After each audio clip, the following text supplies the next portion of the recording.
Hello viewers, welcome back to my channel. आज हम करेंगे 16 की टेबल। 15 तक हम पीछे कंप्लीट कर चुके हैं। आशा करती हूँ कि आपको वो सभी टेबल अच्छे से याद हो गई होंगी। तो आज की टेबल को हम लिखेंगे और अच्छे से याद भी करेंगे। तो जल्दी से कॉपी पेन उठाइए और मेरे साथ लिखना शुरू कीजिए।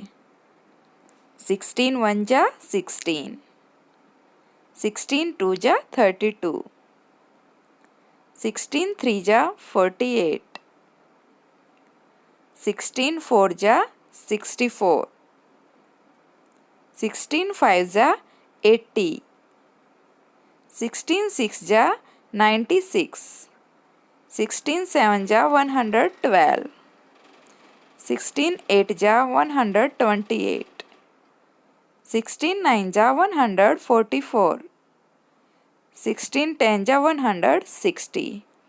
तो अगर आपका पीछे कोई अक्षर रह गया हो तो कोई बात नहीं, हम फिर से इस टेबल को रिवाइज करते हैं।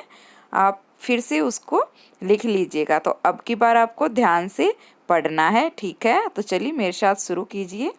16 1 जा 16, 16 2 जा 32, 16 3 जा 48, 16 4 जा 64, 16 5 जा 80, 16 6 जा 96, 16 7 जा 112, 16 8 जा 128, 16 9 जा 144, 16 10 जा 160।